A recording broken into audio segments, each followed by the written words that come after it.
नमस्कार आशीष जी। डॉक्टर आशीष त्रिपाठी आज हमारे बीच में हैं और कुछ ही समय बाद हम अपना ये सेशन सब लोगों के साथ साझा करेंगे और 4 बजे से ये सेशन रखा गया है। मुझे उम्मीद है कि 4:05 के आसपास से हम इस सेशन को शुरुआत करेंगे। बहरहाल बहुत बहुत धन्यवाद आशीष, मेरे बुलावे पे आपने ये वीडियो कॉन्फ्रेंसिंग के द्वारा हमारे उत्तराखंड के, विशेषकर पिथौरागढ़ के और पूरे भारत के अलग अलग क्षेत्रों से जुड़े लोगों की समस्याओं पर और भविष्य के विषयों पर मार्गदर्शन करने के लिए अपना समय दिया। और बहुत जल्दी ही हम इस कार्यक्रम की शुरुआत करेंगे। थैंक यू सर, बहुत धन्यवाद आपका कि मुझे आपने ये अवसर दिया कि मैं आपके और ख़ास तौर से उत्तराखंड के पिथौरागढ़ के छात्रों से, युवाओं से बातचीत करने का मौका मिलेगा मुझे भी। इसके लिए आपका बहुत तहे दिल से धन्यवाद करता हूँ मैं।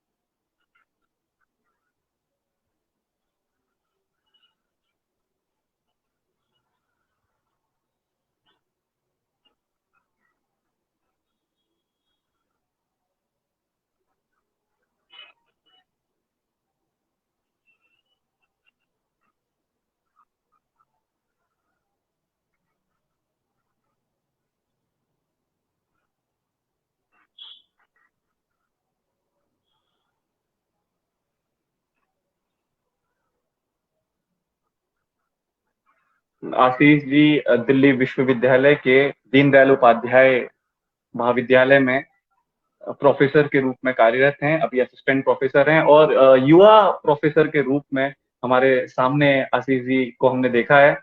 सबसे बड़ी बात ये कोशिश जो की जा रही है कि युवाओं के द्वारा युवाओं के लिए प्रेरणा दिलाने की तरफ एक कदम है ये। और इस तरीके की अन्य भी गतिविधियां हम लगातार जारी रखेंगे अपने फेसबुक लाइव के द्वारा। नोमैडिक जेपी हमारा यूट्यूब चैनल है जिसपे हम ग्राउंड रिपोर्टिंग के एक नई धारणा को पैदा करने की कोशिश कर रहे हैं क्षेत्रों में जाते हुए। साथ ही इंस्टाग्राम पेज में, फेसबुक पेज में जय पांडे नाम से आप हमसे जुड़ सकते हैं। आगे भी अलग अलग तरीके के ऐसे युवाओं से हम कोशिश करेंगे आप लोगों को रूबरू कराएं और जिससे आप कुछ मार्गदर्शन ले पाएं और अपने भविष्य के निर्धारण के लिए या भविष्य के आवश्यक जो निर्णय हैं उनमें कहीं ना कहीं आप उनसे सहायता ले पाएं।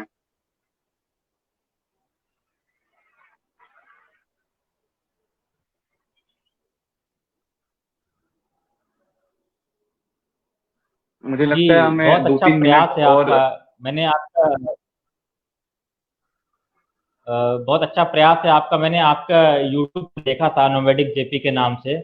और विशेषता मैंने ये देखा कि जो उस पे आपने कश्मीर के अंदर जो आपने ग्राउंड रिपोर्टिंग की, क्योंकि हम लोग जानते हैं कि कश्मीर को लेकर हमके अंदर एक बहुत जिज्ञासा रहती है कि क्योंकि कश्मीर लगातार कई वर्ष ज्वलंत विषय रहा है सभी के बीच में। तो ग्राउंड रिपोर्टिंग की मुझे बहुत अच्छा लगा कि आप वहाँ पे एक तो बाय रोड गए और फिर वहाँ की लोकल लोगों से बात करना, वहाँ की संस्कृति पे बात करना, कल्चर पे बात करना, फूड्स पे बात करना। इसके अलावा जो वहाँ के डल झील है और जो डल झील पे शिकारा और उसको चलाने वाले लोग हैं, इस पे जो आपने बहुत ज़्यादा ही सतही और धरातली स्तर पे जो आपने रिपोर्टिंग की है, उसको मैंने इस तरीके से बहुत ही अच्छा प्रयास किया है आपने। और हम लोग भी उस चैनल के माध्यम से, बहुत सारे वीडियोस के माध्यम से बहुत कुछ जानने और सीखने का मिलता है घर बैठकर। तो इस प्रयास के लिए आपको बहुत धन्यवाद देना चाहता हूं मैं। और भी लोगों से मैं अनुरोध करता हूं कि वो भी जो है आपके चैनल को सब्सक्राइब करें, देखें। और जो भी आप बहुत सारी मीडिया के माध्यम से, अपनी इंडिविजुअल मीडिया के माध्यम से बहुत सी चीज़ों को हमसे साझा करते हैं और बहुत सी चीज़ें वो ज्ञानवर्धक होती हैं कहीं ना कहीं, जो हमें मेन स्ट्रीम मीडिया में कई बार नहीं देखने को मिलती है।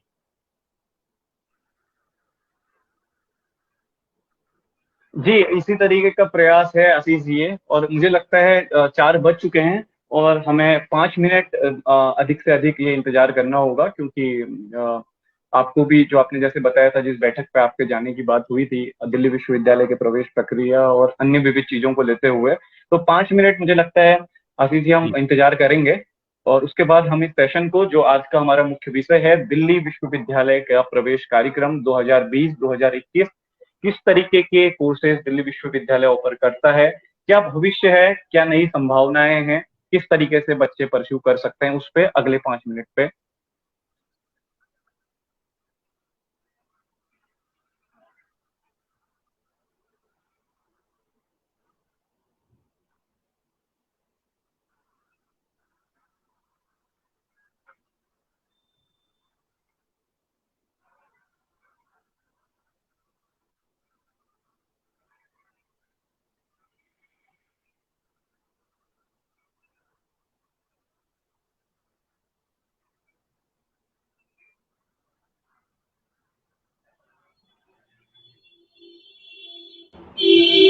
तो मुझे लगता है मेरी तरफ से कुछ सेटिंग में दिक्कत हो गई थी, जिस वजह से ये हमारा जो चल रहा था, पहले लॉक मोड में चल रहा था, और अभी ये, क्योंकि मुझे लोगों के यहाँ मैसेज आने शुरू हो रहे हैं, और अभी हमने इसको पब्लिक मोड में किया हुआ है, तो देखते हैं लोग जुड़ पा रहे हैं या नहीं जुड़ पा रहे हैं हमसे, क्योंकि तकनीक एक बहुत बड़ी चीज है, और जिस तरीके का वेबिनार का हम लोग ये कोशिश कर रहे हैं, ये अपने आप में एक पहल है, हम लोग के लिए भी चुनौती है। अगर ये सफलता रहती है तो इसमें आगे भी हम इस तरीके से इस कार्यक्रम को करेंगे। कि हम लोग हमेशा से ट्रेडिशनल वेबिनार और सेमिनार्स को ज्वाइन करते हैं ट्रेडिशनल तरीके से, लेकिन लॉकडाउन के जी, मुझे लगता बीच में हमने देखा है कि लोग, बहुत लॉकडाउन का एक फायदा ये भी हुआ है कि हम लोग तकनीक से कहीं ना कहीं बहुत ही वृहद स्तर पर जुड़ पा रहे हैं। जी,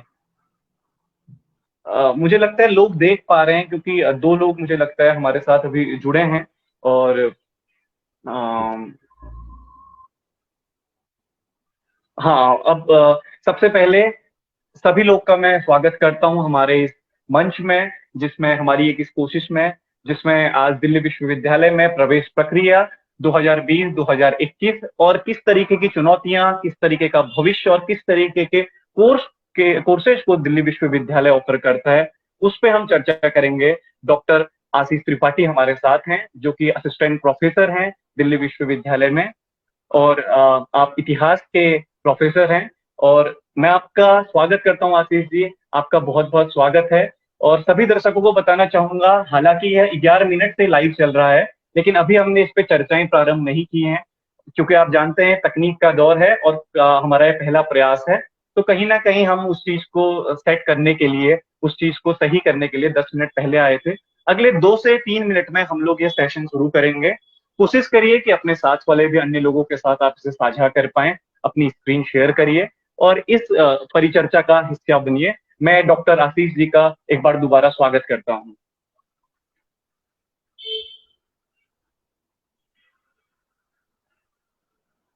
बहुत बहुत धन्यवाद सर, आपने मुझे अवसर दिया कि मैं आपके चैनल के माध्यम से विशेषता उत्तराखंड और पिथौरागढ़ जिले के लोगों से रूबरू हो सकूं, उनके साथ कुछ बातचीत कर सकूं, उनकी जिज्ञासाओं का कुछ समाधान कर सकूं। वैसे भी उत्तराखंड राज्य तो मुझे बहुत प्रिय है, और मुझे जब भी छुट्टी के दौरान अवसर मिलता है तो मैं कहीं ना कहीं उत्तराखंड में जरूर घूमने जाता हूँ। मैं देखता हूँ कि उत्तराखंड के 2 सांस्कृतिक क्षेत्र हैं, एक कुमाऊं क्षेत्र है, दूसरा गढ़वाल क्षेत्र है। दोनों ही बहुत ही प्राकृतिक रूप से धनी क्षेत्र हैं, और अलग दोनों कुमाऊं क्षेत्र में, गढ़वाल क्षेत्र में मुझे हमेशा जाना बहुत पसंद है, और मुझे जब भी समय मिलता है मैं वहाँ जाता हूँ। खासतौर से कुमाऊं क्षेत्र में जो नैनीताल और नैनीताल जिले के अंदर जो बाबा नीम करोली का जो मंदिर है, धाम है, वो बहुत बड़े संत रहे हैं वो, और बहुत प्रख्यात हनुमान भक्त संत हैं देश के। तो मैं वहाँ पे अगर जाता रहता हूँ, मुझे जब भी अवसर मिलता है, जब भी समय मिलता है। तो और इसके अलावा गढ़वाल के अन्य कई जगह गढ़वाल क्षेत्र के भी कई दार्शनिक स्थलों पर, कई तीर्थ स्थलों पर मैं गया हूँ। तो मुझे बहुत अच्छा लगेगा आज जब मैं उत्तराखंड के युवाओं से कुछ बातचीत करूंगा, खास तौर से एकेडमिक फील्ड से जुड़ी हुई बातों की, विश्वविद्यालय में प्रवेश को लेकर बातों की, उच्च शिक्षा के लिए संबंधित विषयों पर जो बात करने के लिए। बहुत बहुत धन्यवाद आपका। क्योंकि आशीष जी अभी अपने गृह क्षेत्र में है, उत्तर प्रदेश के लखीमपुर में, और नेटवर्क की समस्या एक समस्या प्रमुख है। और अगर ऐसे में मैं सभी दर्शकों को बताना चाहूंगा, अगर नेटवर्क इधर उधर हो जाते हैं, नेटवर्क चले जाते हैं, तो 5 मिनट आप लोग इंतजार करिए। आशीष जी, आप सुन पा रहे हैं मुझे? मैं आपकी बात को सुन पा रहा हूँ, आपकी आवाज क्लियर है। जी, तो आशीष जी हम शुरू करते हैं ज्यादा समय ना लेते हुए। जी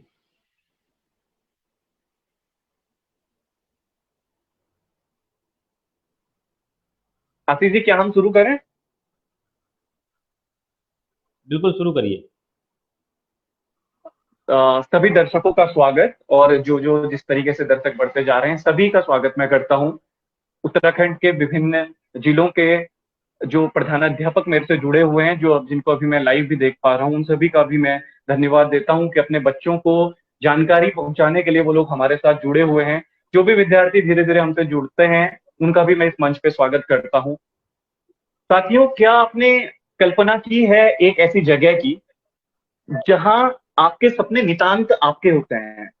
उन सपनों पे कोई किसी का जोर नहीं होता, उन सपनों को कुचलने के लिए किसी भी तरीके की छींटाकशी नहीं होती, किसी भी तरीके के प्रयास नहीं किए जाते। उन सपनों को पूरा करने के लिए उस क्षेत्र की पूरी आबो हवा आपका साथ देती है। जी हाँ, क्या ऐसा कोई स्थान हो सकता है? जी हाँ, मैं बात कर रहा हूँ दिल्ली विश्वविद्यालय की, जहां की आबो हवा में वो बात है कि आपके सपने, आप जिन चीजों को लेकर चल रहे हैं, जो आपकी सोच है, उसको आप आगे बढ़ने के लिए हर तरीके का आपको समर्थन मिलता है। प्रेरणा, प्रोत्साहन और आपकी ऊंची उड़ान, दिल्ली विश्वविद्यालय इसीलिए जाना जाता है।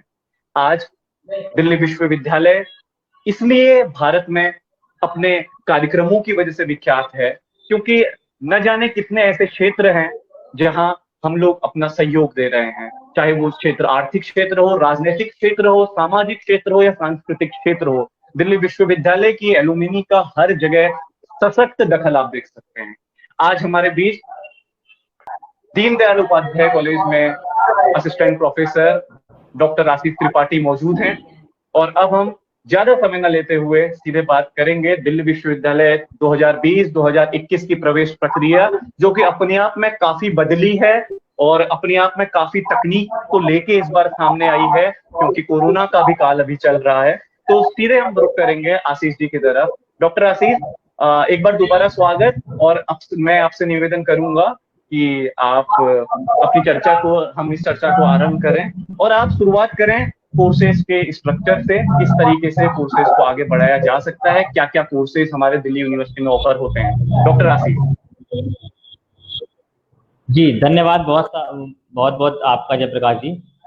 मैं बता रहा हूं कि अभी जो दिल्ली विश्वविद्यालय में जो प्रवेश की प्रक्रिया है, उसकी अंतिम तिथि कल है, 4 तारीख, 4 जुलाई है। और इस बार हम देख रहे हैं कि हमारे यहाँ प्रवेश को लेकर 2 तरीके से प्रवेश हो सकता है दिल्ली विश्वविद्यालय में। पहला तो जो देखते हैं आए हैं कि आप दिल्ली विश्वविद्यालय में निरंतर जो प्रवेश होता है वो मेरिट के आधार पे होता है, यानी कि 12वीं में जितनी आपकी परसेंटेज होगी उस परसेंटेज के हिसाब से आपको विभिन्न कोर्सेज में जो है, विभिन्न कॉलेजेस में क्या है, आपको एडमिशन मिलता है। इस बार क्या हुआ है, कुछ कोर्सेज में आपको एंट्रेंस बेस पे भी एडमिशन मिलेगा, यानी कि कुछ उन कोर्सेज में प्रवेश के लिए आपको एक लिखित परीक्षा पास करनी होगी। उस लिखित परीक्षा को पास किया उस कोर्स में प्रवेश ले सकते हैं। लेकिन ये जो प्रवेश परीक्षा के आधार पे प्रवेश के जो कोर्सेज है ये बहुत कम है। उनमें से कुछ के नाम बताता हूँ। जैसे उसमें से एक है बैचलर इन बिजनेस इकोनॉमिक्स करके कोर्स है, इसके अलावा बीबीए करके कोर्स है कई, और इसके अलावा जर्नलिज्म के कोर्सेज हैं। तो ये हम लोग देखते हैं कि ग्रेजुएशन के अंदर जो दिल्ली विश्वविद्यालय में प्रवेश है वो प्रवेश मेरिट के आधार पर होता है, लेकिन कुछ नए कोर्सेज इंट्रोड्यूस किए गए हैं जो प्रवेश परीक्षा के आधार पे भी, जिनमें आपको उसमें प्रवेश मिल सकता है। और वो प्रवेश परीक्षा 2 घंटे की होगी। उस 2 घंटे में आपको 100 प्रश्नों का उत्तर देना है, वो भी ऑप्शनल वो आएगा, ऑप्टेटिव क्वेश्चंस आते हैं, तो उसमें आपको वैकल्पिक प्रश्नों के माध्यम से आपको 100 प्रश्नों का जवाब देना है और उसकी समय सीमा जो है 2 घंटे होगी। तो ये हो गया आपकी उन कोर्सेज की बात कर रहा हूँ जिन कोर्सेज में दाखिला आपको प्रवेश के माध्यम से होगा। लेकिन वो कोर्सेज महज 6 या 7 कोर्सेज हैं। बाकी के जितने भी कोर्सेज हैं उन कोर्सेज में स्नातक स्तर पे, अंडर ग्रेजुएट स्तर पे आपको मेरिट के आधार पे ही प्रवेश मिलेगा, जैसे हमेशा की तरह दिल्ली विश्वविद्यालय में मिलता आया है। इसके अलावा दूसरा बात करेंगे हम लोग परास्नातक की। पोस्ट ग्रेजुएशन की, पोस्ट ग्रेजुएशन और साथ साथ रिसर्च में जैसे कि एमफिल और पीएचडी। इसके अलावा पोस्ट परास्नातक में आप देखते हैं कि हम लोग लॉ का जो एरिया है, लॉ में एलएलबी और एलएलएम, इन दोनों में भी क्या है, पोस्ट ग्रेजुएशन लेवल में चाहे वो मास्टर्स हो, चाहे वो फिर आगे रिसर्च में एमफिल हो, पीएचडी हो, या फिर लॉ में एलएलबी एलएलएम हो, हमेशा की तरह इस बार भी इनमें जो है एंट्रेंस के आधार पे ही आपको प्रवेश मिलेगा। यानी कि अगर आपको मास्टर्स किसी सब्जेक्ट के मास्टर्स में एडमिशन लेना है, या फिर आपको एमए में एडमिशन लेना है, एमएससी में एडमिशन लेना है, एलएलएम में लेना है, एमफिल में लेना है, पीएचडी में लेना है, एलएलबी में लेना है, इन सभी कोर्सेज में आपका एडमिशन एंट्रेंस बेस पर प्रवेश परीक्षा के आधार पे ही पहले की बात होगा। आशीष जी, लेकिन जिस तरीके की ये चीजें अभी देखने को मिली हैं कोविड-19 के दौरान में, क्या यह भी संभव है कि यह एंट्रेंस एग्जाम पोस्टपोन भी हो सकता है, या यूं कहें इसको मेरिट के आधार पे भी दिल्ली विश्वविद्यालय आने वाले समय में बदल सकता है? बिल्कुल सही बात कह रहे हैं आप। ये एक बहुत बड़ी समस्या है कोविड की, क्योंकि मैं देख रहा हूं कि कोविड के कारण ही क्या किया है, सेशन बहुत ज़्यादा एक्सटेंड कर दिया। सेशन जुलाई में शुरू होता था, अब वो अगस्त में शुरू होगा।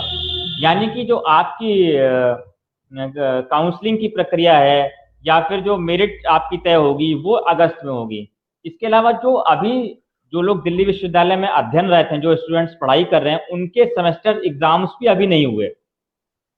फाइनल ईयर के एग्जाम्स होने की बात थी, ऑनलाइन एग्जाम होने की बात थी, वो अभी नहीं हो पाया। तो मुझे ऐसा लग रहा है कि जिन कोर्सेस में एंट्रेंस बेस्ड एडमिशन दिल्ली विश्वविद्यालय ने रखा है, शायद वो मुझे लग रहा है ऑनलाइन ही हो पाए। शायद वो एग्जामिनेशन ऑनलाइन हो जाए, या फिर अगर ऑनलाइन कराना भी संभव नहीं होगा, क्योंकि हम देखते हैं कि बहुत सारे स्टूडेंट्स रिमोट एरिया से आते हैं, वहाँ नेटवर्क की प्रॉब्लम है, वहाँ इंटरनेट एक्सेस की प्रॉब्लम है। तो ये हो सकता है कैंसिल करके फिर इसमें भी कुछ मेरिट का जैसा ही प्रावधान किया जाए। लेकिन अभी तक इन दो बातों में संशय है। इस बात को जो है पूर्णतः हम लोग नहीं कर सकते, इस बात में संशय है। मेरिट डायरेक्ट एग्जामिनेशन भी करा सकते हैं, एपियर करा सकते हैं आपको। इस सेंटर्स जो डिफरेंट सेंटर्स बनाए जाते हैं इंडिया के अंदर, इसके अलावा ऑनलाइन भी करा सकते हैं। अगर ये दोनों मीडियम्स पे बात नहीं हो पाएगी तो शायद मेरिट के आधार पे भी हो सकता है। आशीष जी, जो आपने चीज बताई इंट्रेंस बेस्ड परीक्षा की, जिसमें अभी दिल्ली विश्वविद्यालय ने पिछले वर्ष भी कुछ कोर्सेज को ऑफर किया था और इस वर्ष भी कुछ नए कोर्सेज के साथ दिल्ली विश्वविद्यालय सामने आया है, उसमें कहीं ना कहीं एक समस्या ये भी कुछ लोगों ने मेरे से साझा की थी कि जिस समय आप फॉर्म भर रहे हैं, क्योंकि अभी भी एक दिन का समय है और कुछ ऐसे लोग हैं, मेरे पर्सनल भी, मैं जिनसे संपर्क में आया, कि उस फॉर्म के नेटवर्क में आपके पास ऑप्शन नहीं है direct entrance exam, direct merit base को चुनने का। जिस समय आपको फॉर्म भराया जा रहा है उस समय आपको मेरिट बेस्ड यस और नो। तो क्या ऐसे में यह माना जाए कि अगर आप मेरिट बेस्ड में नो कर, अगर आप एंट्रेंस बेस्ड में नो कर देते हैं तो आप खुद से ही मेरिट बेस्ड के लिए एलिजिबल हो जाते हैं, आपको मेरिट बेस्ड के लिए अलग से कुछ भी करने की जरूरत नहीं है? बिल्कुल ठीक कह रहे हैं आप।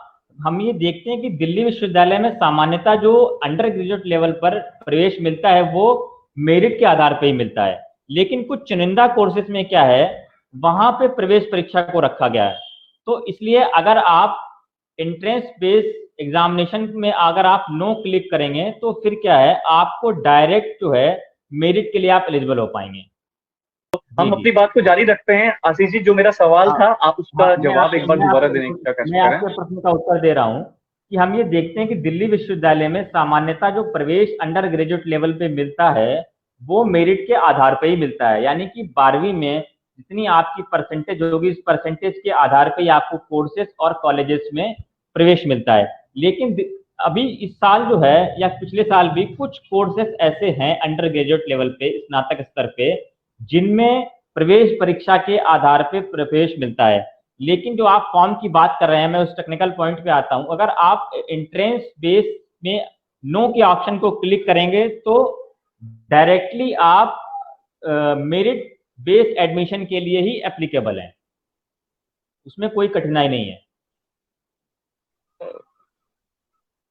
जी आशीष जी, अब मैं एक बार दर्शकों को दोबारा बताना चाहूंगा। आशीष जी जो बात कहना चाह रहे हैं वो ये है कि अगर आपने एंट्रेंस एग्जाम को चुना है, तब आप केवल एंट्रेंस एग्जाम के लिए ही एलिजिबल हैं।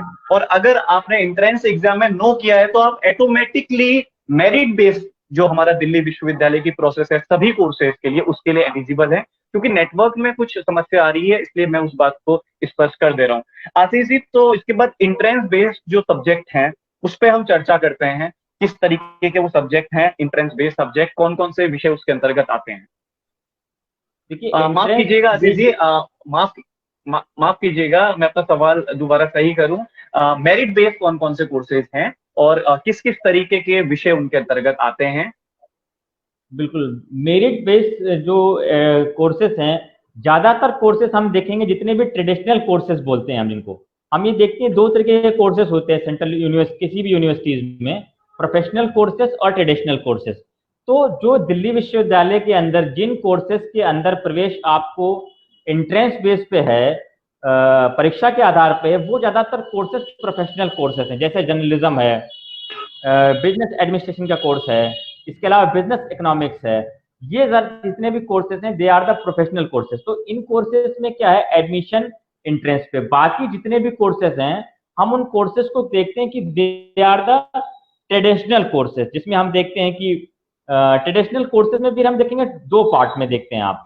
खासतौर से जब मैं बात करता हूँ ह्यूमैनिटीज की, आर्ट्स के सब्जेक्ट की, तो उसमें दो पार्ट्स देखते हैं। पहला क्या है, ऑनर्स के कोर्सेज, और इसके अलावा होता है प्रोग्राम या पास कोर्स।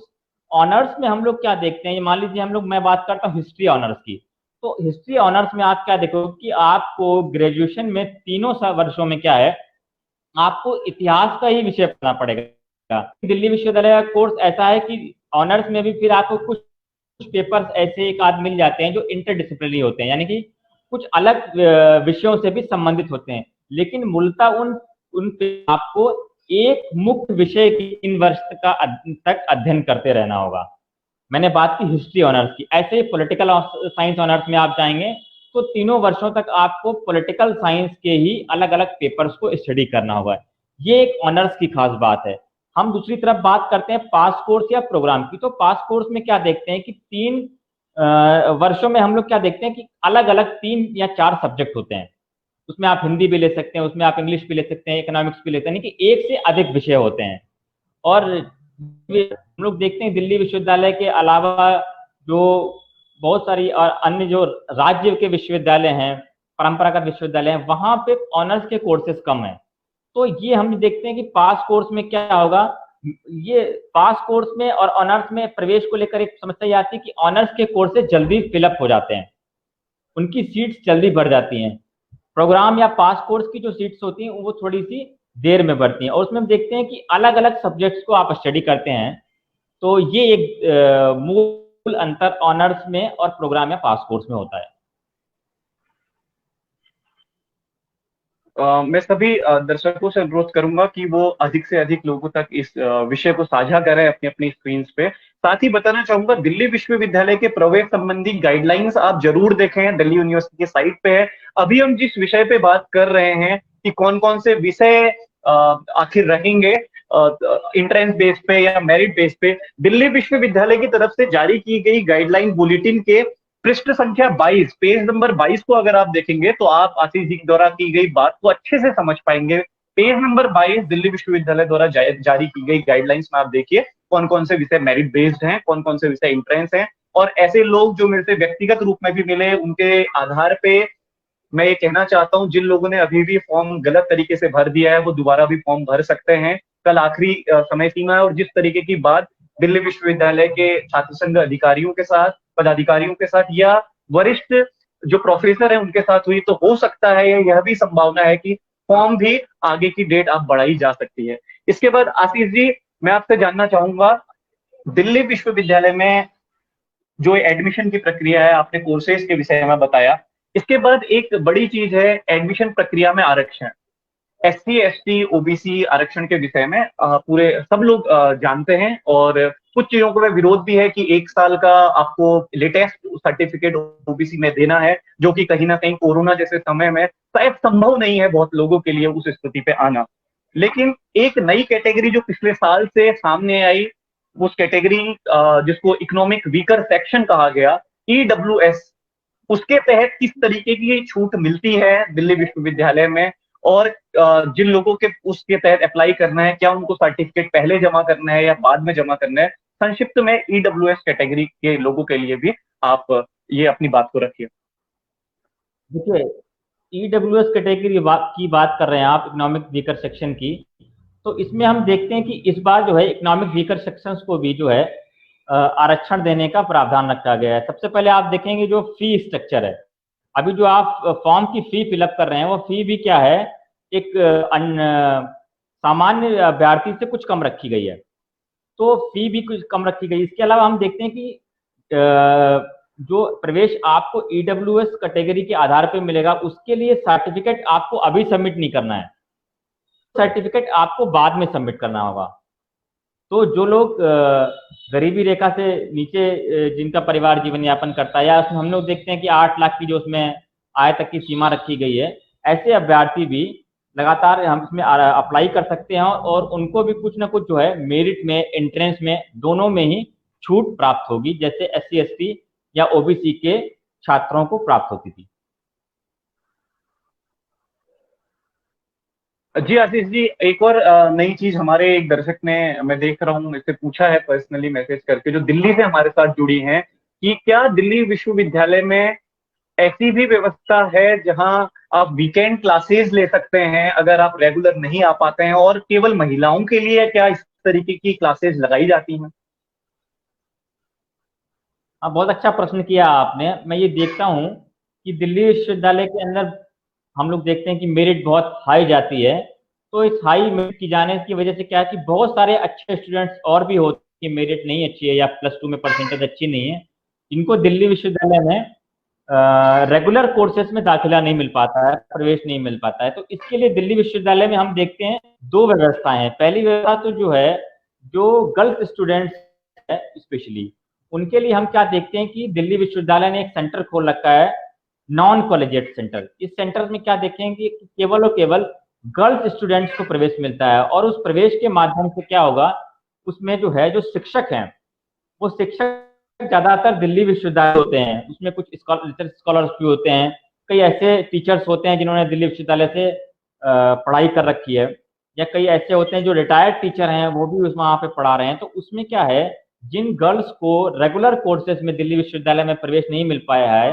वो non colleges centres for women's education में प्रवेश लेकर दिल्ली विश्वविद्यालय में के परिसर में ही रहकर दिल्ली विश्वविद्यालय का ही, वह दिल्ली विश्वविद्यालय का ही एक तरीके का अंग है पत्राचार विभाग का, जहाँ पे आप हफ्ते में, सप्ताह में एक बार सैटरडे संडे आकर क्लासेस को अटेंड कर सकते हैं, और आप जो है दिल्ली विश्वविद्यालय से ही आपको जो है उस कोर्स की जो है डिग्री भी प्राप्त होती है। तो ये खास तौर से गर्ल्स के लिए एक बहुत अच्छी सुविधा है दिल्ली विश्वविद्यालय की तरफ से। इसके अलावा हम लोग देखते हैं SOL करके एक सेंटर है दिल्ली विश्वविद्यालय का, स्कूल ऑफ ओपन लर्निंग। इस स्कूल ऑफ ओपन लर्निंग में भी यही सुविधा दी गई है, और इस सुविधा का लाभ बॉयज और गर्ल्स दोनों स्टूडेंट उठा सकते हैं। इसके अंदर जिन छात्रों को दिल्ली विश्वविद्यालय के में रेगुलर कोर्सेज में प्रवेश नहीं मिल पाता है, वो इन सेंटर्स में प्रवेश लेकर दिल्ली विश्वविद्यालय के परिसर के ही अंदर दिल्ली विश्वविद्यालय के पढ़े हुए स्कॉलर्स, टीचर्स के माध्यम से शिक्षा अर्जित करके दिल्ली विश्वविद्यालय की डिग्री को प्राप्त कर सकते हैं। आशीष जी ने जिस इकोनॉमिक वीकर सेक्शन के बारे में अभी बताया, मैं सब लोग को बताना चाहूंगा कि आप दोबारा से, मुझे अभी पेज नंबर नहीं मिल पा रहा, लेकिन दिल्ली यूनिवर्सिटी का जो बुलेटिन है, जो गाइडलाइन जारी हुई है, आप उसको देखिए। इकोनॉमिक वीकर सेक्शन के सर्टिफिकेट की क्या एलिजिबिलिटी है, केवल 8 लाख तक की सीमा के अतिरिक्त भी 3-4 अलग अलग उसमें क्राइटेरिया है। अगर वो आप उन सब क्राइटेरिया के अंतर्गत फिलफिल करते हैं, तब जाके आपको इकोनॉमिक वीकर सेक्शन का फायदा मिलेगा। ध्यान रहे, EWS का सर्टिफिकेट, जैसे डॉक्टर ने, आशीष ने बताया कि बाद में हमको जमा करना है, तो जो लोग अभी तक उसको नहीं बना पाए हैं, ये आपका हक है, आप जाइए उसके लिए अप्लाई करिए। और किसी भी तरीके की दिक्कत आने पे, मैं देख रहा हूँ अभी हमारे साथ कुछ हमारे एडवोकेट साथी भी जुड़े हैं, ओमकार सिंह ओसो, सत्यम, और भी बहुत सारे पत्रकार वर्ग से भी, दीप्ति हमारे साथ जुड़ी हैं, एहसान जुड़े हैं, अनुराग जुड़े हैं, तो अलग अलग लोग इस विषय को भी देख रहे हैं। अगर आपके साथ इस तरीके के आप क्राइटेरिया में आते हैं, जैसे कि कुछ लोग ने पूछा है कि अगर इस तरीके की दिक्कत आती है तो क्या किया जाए, आप निसंकोच मुझसे संपर्क कर सकते हैं। हमारी इस कार्यक्रम के बाद आपको हम साझा कर देंगे, ये बुलेटिन भी हम साझा कर देंगे, कमेंट बॉक्स में मैं इसको साझा कर लूंगा, और व्यक्तिगत रूप से भी आप मेरे से मांग सकते हैं इनबॉक्स में मैसेज करके। बहरहाल आपको अब मैं बताना चाहूंगा कि एक दिल्ली विश्वविद्यालय में एक्स्ट्रा करिकुलर एक्टिविटीज की एक कैटेगरी होती है। ये बड़ा अनफॉर्चुनेट है कि इस साल कोरोना के वजह से हम लोग केवल दो ही कैटेगरी पे, एनसीसी और एनएसएस में ही इसका लाभ विद्यार्थियों को दे पा रहे हैं। वरना पहले तक डिबेट, ड्रामा और अलग अलग जितनी विधाएं हैं, डांसिंग, सेंसेशन और आपका फाइन आर्ट्स, जितनी भी विधाएं एक हॉबीज के फील्ड में हम कहते हैं, उस पर आप परस्यू करें। वो करने के लिए ये हम मान के चलते हैं दिल्ली विश्वविद्यालय कि आपने चूंकि उन चीजों पे एक महारत हासिल करने की कोशिश की है, तो जाहिर सी बात है आपका कहीं ना कहीं पढ़ाई में कहीं ना कहीं थोड़ा सा वेटेज आपका कम होगा, और इसलिए आपको 7 से 8% का रिलैक्सेशन मिलता है। लेकिन इस बार केवल एनएसएस और एनसीसी, आज से तकरीबन 12 साल पहले जिस समय मैं दिल्ली विश्वविद्यालय में था, वहां एनएसएस का इस तरीके का कोई मार्किंग नहीं थी, लेकिन इस बार एनएसएस और एनसीसी को मार्किंग दी गई है। आप देखिए कम से कम 8 से 7% का उसमें रिलैक्सेशन है।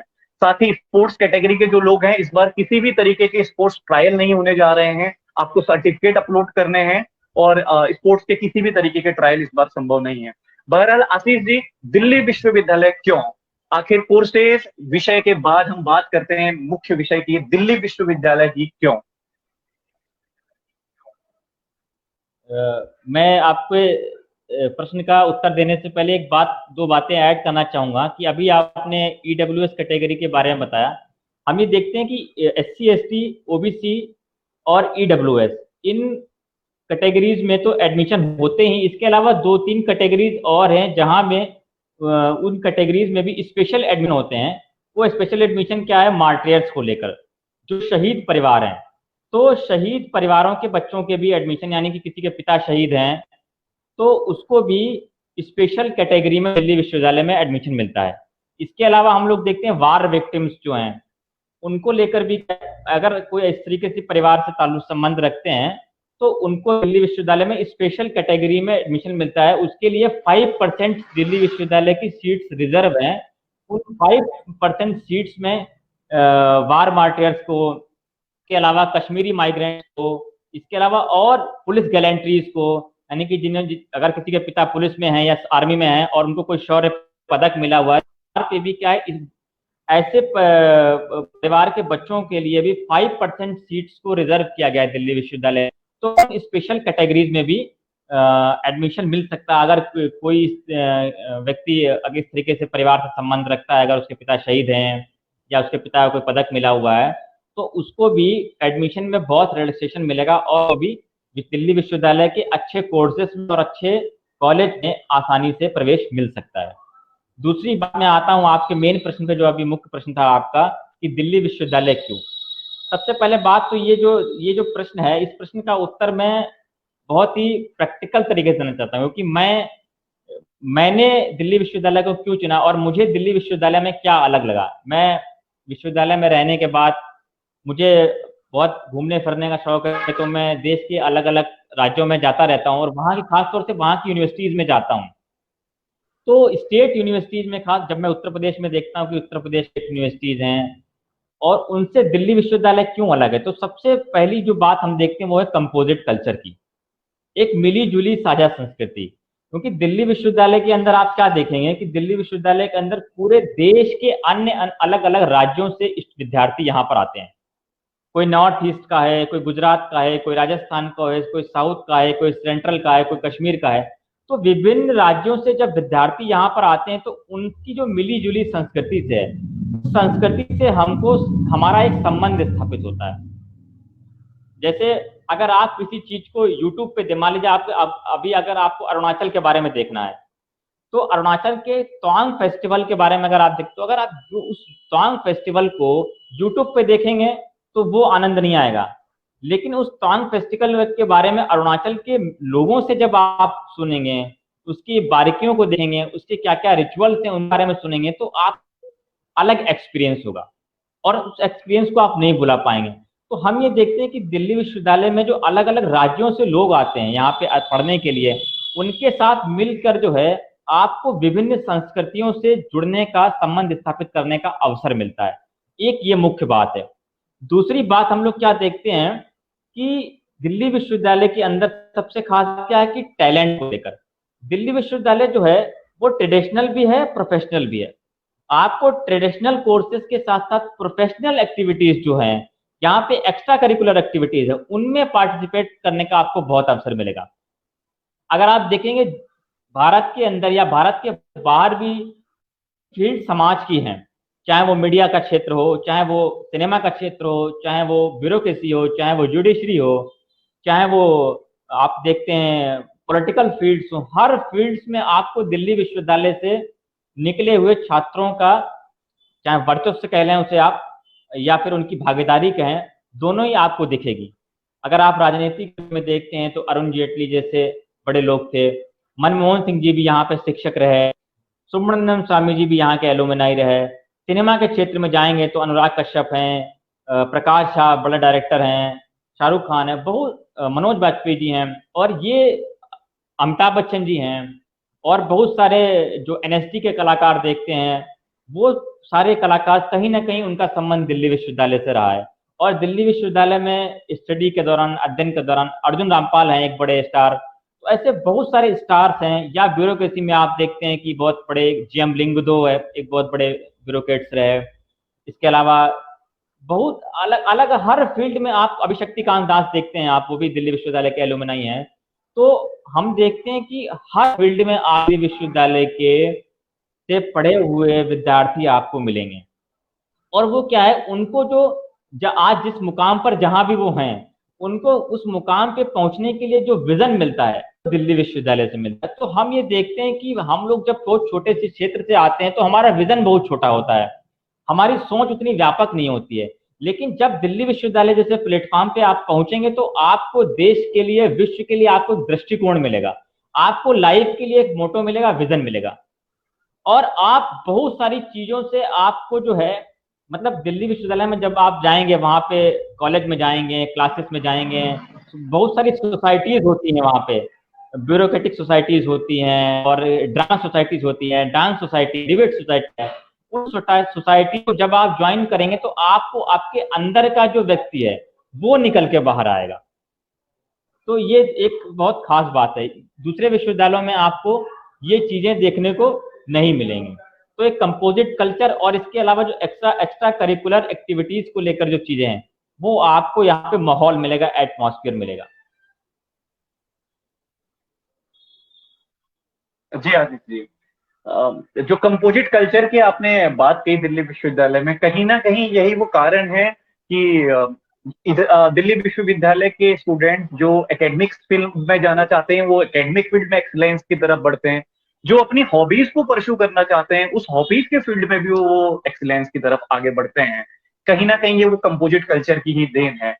आशीष जी, मैं आपसे यह भी जानना चाहूंगा, क्या दिल्ली विश्वविद्यालय का सिलेबस भी उसे अन्य विश्वविद्यालयों से अलग बनाता है? बहुत महत्वपूर्ण प्रश्न किया आपने, क्योंकि मैं दिल्ली विश्वविद्यालय में पढ़ा भी हूँ और यहाँ पढ़ा रहा हूँ। तो सबसे महत्वपूर्ण जो यहाँ पे कोर्सेज की बात करेंगे, यहाँ पे जो एकेडमिक फील्ड की बात करेंगे, तो एकेडमिक फील्ड को, यहाँ को जो बेस है दिल्ली विश्वविद्यालय की एकेडमिक फील्ड को, जो हम देखते हैं सबसे मजबूती प्रदान करने वाला कोई पॉइंट है तो वो दिल्ली विश्वविद्यालय का सिलेबस, क्योंकि यहाँ का जो सिलेबस डिजाइन करते हैं वो इतना बढ़िया सिलेबस डिजाइन करते हैं। उस सिलेबस के अकॉर्डिंग स्टडी करने के बाद आपके बहुत सारे पॉइंट्स क्लियर हो जाते हैं। क्योंकि मैं देखता हूँ कि मेरा ग्रेजुएशन दिल्ली यूनिवर्सिटी से नहीं है, मेरी ग्रेजुएशन यहाँ से पोस्ट ग्रेजुएशन और एमफिल की, तो जिस यूनिवर्सिटी से मैं ग्रेजुएट होके आया, वहाँ के कोर्स में, वहाँ के सिलेबस में और यहाँ के सिलेबस में बहुत जमीन और आसमान का अंतर है। पे बहुत सारे पेपर इंट्रोड्यूस किए जाते हैं, और मैंने आपको बताया ऑनर्स कोर्स, पास कोर्स, यहाँ पे हम ये देखते हैं कि जो साइंस के कोर्सेस हैं, साइंस के कोर्सेस में भी बहुत सारे ह्यूमैनिटीज के पेपर्स को इंट्रोड्यूस किया जाता है।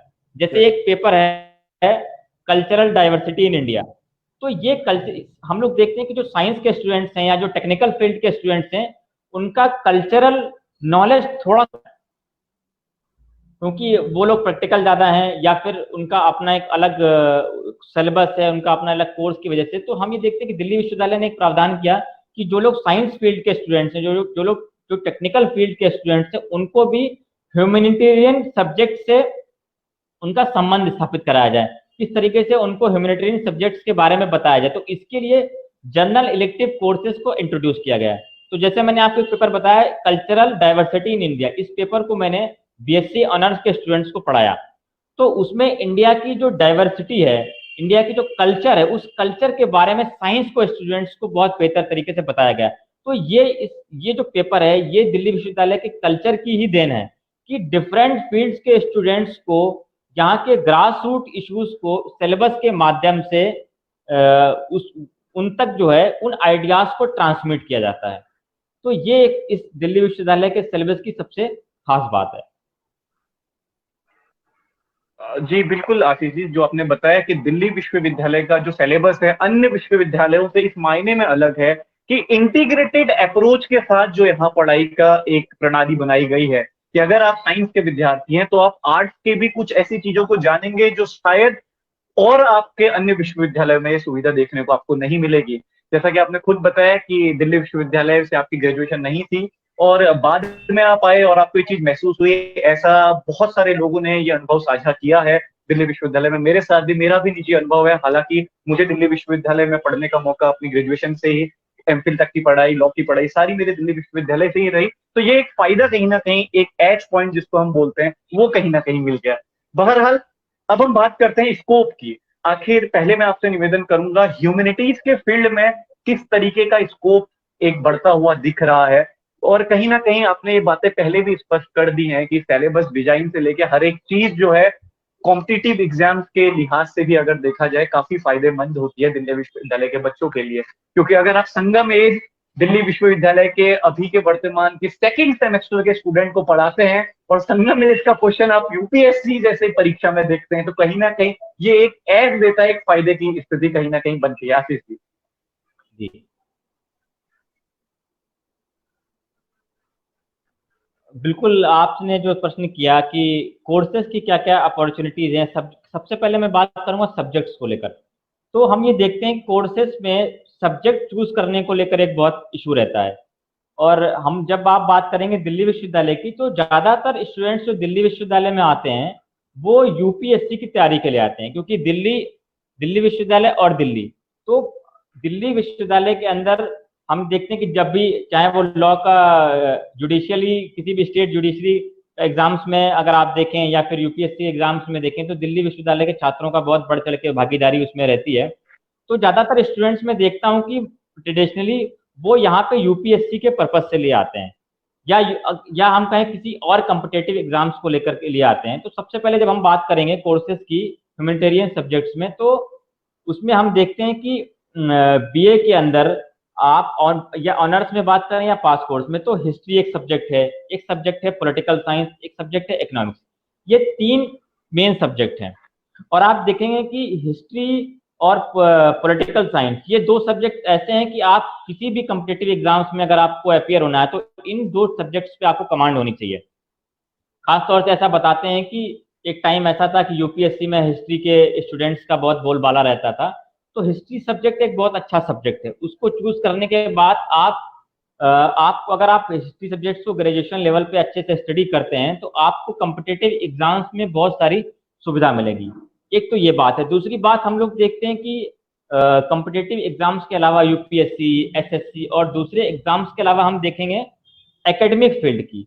तो अगर आपको हायर स्टडीज में जाना है, हायर स्टडीज के साथ में अगर आपको एकेडमिक फील्ड में अपना करियर बनाना है, तो एकेडमिक फील्ड में करियर बनाने के लिए भी आपको ये 3 सब्जेक्ट बहुत इंपॉर्टेंट हैं। क्योंकि आप देश की किसी भी स्टेट यूनिवर्सिटी में आप जाएं या सेंट्रल यूनिवर्सिटीज में जाएं, सभी यूनिवर्सिटीज में इन कोर्सेज की, इन सब्जेक्ट्स की पढ़ाई आपको मिलेगी।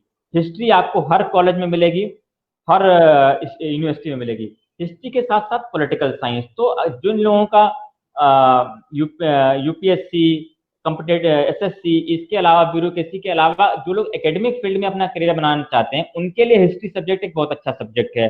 वो हिस्ट्री में ग्रेजुएशन लेवल पे ऑनर्स या फिर पास कोर्स में हिस्ट्री सब्जेक्ट को लेकर मास्टर्स अगर हिस्ट्री सब्जेक्ट से करते हैं, फिर मास्टर्स करने के बाद नेट क्वालिफाई करते हैं, एमफिल करते हैं, पीएचडी करते हैं, तो वो हायर स्टडीज में अपना करियर बना सकते हैं, एकेडमिक फील्ड में अपना करियर बना सकते हैं, यूनिवर्सिटी में प्रोफेसर्स लग सकते हैं। इसके अलावा हम देखते हैं हिस्ट्री के साथ जुड़ी हम जो लोग एकेडमिक फील्ड में नहीं जाना चाहते हैं वो और भी हिस्ट्री सब्जेक्ट के साथ अनदर बहुत सारी फील्ड्स ऐसी हैं जिनमें वो अपना करियर बना सकते हैं। जैसे हम देखते हैं कि आर्कियोलॉजी एक हिस्ट्री का एक बहुत अच्छा पार्ट है, तो हिस्ट्री को सही से स्टडी करते हैं, हिस्ट्री के आर्कियोलॉजिकल पार्ट्स को स्टडी करके उसमें भी जो है आर्कियोलॉजिस्ट की तरह अपने करियर को डेवलप कर सकते हैं। क्योंकि आप देखते हैं कि आजकल बहुत ज़्यादा रिसर्च हो रही है और आर्कियोलॉजी का ये जो पार्ट है हिस्ट्री का, ये थोड़ा सा साइंटिफिक पार्ट है। लगातार मॉडर्न रिसर्च बहुत हो रही है और आर्कियोलॉजी जो है उसमें मॉडर्न रिसर्च का बहुत योगदान है। इसलिए आप देखेंगे जो रिजल्ट्स आज से 100 ईयर्स पहले आए थे उन रिजल्ट्स में बहुत ज़्यादा चेंज देखा जा रहा है क्योंकि नई नई टेक्नोलॉजीज जुड़ चुकी हैं। तो हिस्ट्री सब्जेक्ट को चूज करके वो एक आर्कियोलॉजिस्ट भी बन सकते हैं। इसके अलावा हम देखते हैं म्यूजियम जो है, बहुत सारे इंडिया के अंदर म्यूजियम डेवलप हुए हैं, तो म्यूजियोलॉजी एक सब्जेक्ट है। वो म्यूजियोलॉजी सब्जेक्ट भी कहीं ना कहीं एंशियंट हिस्ट्री या फिर हिस्ट्री से जुड़ा हुआ है सब्जेक्ट है। तो एक म्यूजियोलॉजिस्ट की तरह भी अपना करियर को डेवलप कर सकते हो। हिस्ट्री फील्ड के साथ भी बहुत सारे करियर अपॉर्चुनिटीज स्टूडेंट के सामने रहती हैं। इसके अलावा जब मैं बात करता हूँ पॉलिटिकल साइंस की, तो पॉलिटिकल साइंस भी एक बहुत ही इंपॉर्टेंट कोर्स सब्जेक्ट है और बहुत ही पॉपुलर कोर्स सब्जेक्ट है। पॉलिटिकल साइंस के साथ साथ ये सब्जेक्ट जो है पब्लिक एडमिनिस्ट्रेशन से भी जुड़ा हुआ है। पब्लिक एडमिनिस्ट्रेशन और पॉलिटिकल साइंस कहीं ना कहीं एक सिस्टर कंसर्न जैसा रिलेशन रखते हैं। तो पॉलिटिकल साइंस सब्जेक्ट को लेकर भी बहुत सारी करियर अपॉर्चुनिटीज है, खास तौर से जो लोग लीगल फील्ड्स में जाना चाहते हैं। जब भी आप देखते हैं जो लोग एलएलबी करते हैं, एलएलएम करते हैं, उसका भी उन स्टूडेंट्स का भी पॉलिटिकल साइंस से बहुत जुड़ाव रहता है, चाहे वो कॉन्स्टिट्यूशन को लेकर हो, चाहे और डिफरेंट टॉपिक्स को लेकर हो। तो इसमें भी बहुत सारी करियर अपॉर्चुनिटीज रहती हैं। आप एकेडमिक्स में भी जा सकते हैं। इसके अलावा आप यूपीएससी में भी एक पॉलिटिकल साइंस को मेन सब्जेक्ट बना सकते हैं। इसके अलावा दूसरे जो कॉम्पिटिटिव एग्जाम्स होते हैं उनमें भी एक बहुत बड़ा पोर्शन पॉलिटिकल साइंस से जुड़ा हुआ आता है। तो ये दो इंपॉर्टेंट सब्जेक्ट हो गए। इसके अलावा हम देखते हैं कि इकोनॉमिक्स एक सब्जेक्ट है। तो इकोनॉमिक्स सब्जेक्ट्स में हम लोग क्या देखते हैं कि इकोनॉमिक्स सब्जेक्ट के साथ एक सबसे खास बात क्या है, ये कॉमर्स से जुड़ा हुआ सब्जेक्ट है। इस सब्जेक्ट्स में आपको कॉम्पिटिटिव एग्जाम्स, इसके अलावा एकेडमिक फील्ड और एकेडमिक फील्ड के साथ साथ प्राइवेट फील्ड्स में भी आपको बहुत ज़्यादा करियर अपॉर्चुनिटीज हैं इकोनॉमिक्स को लेकर। इसलिए हम ये देखते हैं कि दिल्ली यूनिवर्सिटी के अंदर जो सबसे हाई मेरिट जाती है वो कहीं ना कहीं इकोनॉमिक्स ऑनर्स में जाती है। तो अगर कोई स्टूडेंट इकोनॉमिक्स से उसने ऑनर्स कर रखा है या पास कोर्स कर रखा है तो प्राइवेट फील्ड्स में भी अपना करियर बना सकता है, करियर को डेवलप कर सकता है। तो ये 3 पॉपुलर सब्जेक्ट्स हैं। इसके अलावा कॉमर्स के बारे में स्टूडेंट्स जानते हैं कि कॉमर्स फील्ड में बना सकते हैं। इसके अलावा हम देखते हैं और दूसरे सब्जेक्ट, जैसे मैंने देखा एक सब्जेक्ट है लाइब्रेरी साइंस। उस सब्जेक्ट के बारे में बहुत कम स्टूडेंट्स जानते हैं। तो लाइब्रेरी साइंस में ग्रेजुएट होके फिर पोस्ट ग्रेजुएट होके आप हर सेंट्रल यूनिवर्सिटीज में या स्टेट यूनिवर्सिटी में या कॉलेज में आपको लाइब्रेरी मिलती है।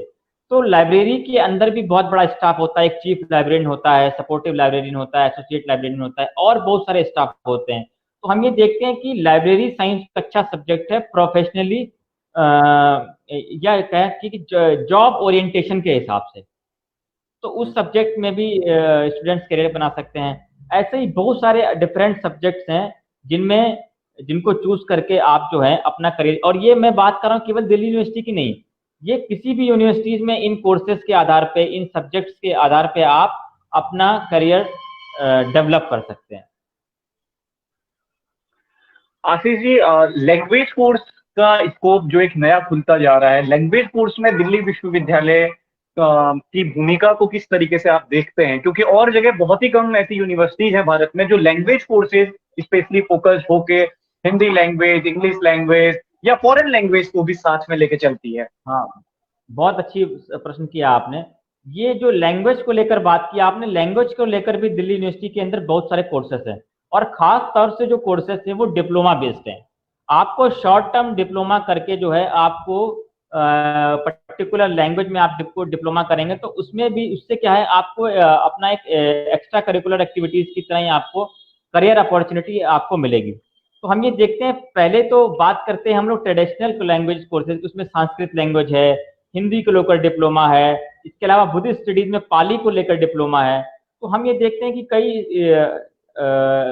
ये जो डिप्लोमा कोर्सेज हैं आपको रिसर्च की फील्ड में बहुत फायदा देते हैं। जैसे किसी को रिसर्च करना है संस्कृत में, अब ये रिसर्च को लेकर एक बात होती है कि पीएचडी के अंदर इंटरडिसिप्लिनरी इश्यूज से हमको डील करना होता है। मान लीजिए किसी ने एंशिएंट हिस्ट्री में रिसर्च कर रहा है तो उसको संस्कृत या पाली आना बहुत आवश्यक है, क्योंकि अगर आप देखेंगे प्राइमरी सोर्स की बात करते हैं तो प्राथमिक सोर्स हमारे किसमें है, या तो पाली में है या वो संस्कृत में है। तो रिसर्च के लिए एक तो बहुत इंपॉर्टेंट है कि आपको ट्रेडिशनल लैंग्वेज में डिप्लोमा होना चाहिए। एक तो बात हो गई। संस्कृत दिल्ली विश्वविद्यालय के अंदर आपको पाली लैंग्वेज का डिप्लोमा मिलेगा शॉर्ट टर्म 1 ईयर 6 मंथ का। इसके अलावा संस्कृत लैंग्वेज का डिप्लोमा मिलेगा। इसके अलावा अरबी और उर्दू का भी डिप्लोमा मिलता है। अरबी उर्दू के साथ पर्शियन लैंग्वेज का भी आपको डिप्लोमा कोर्सेज मिलेगा।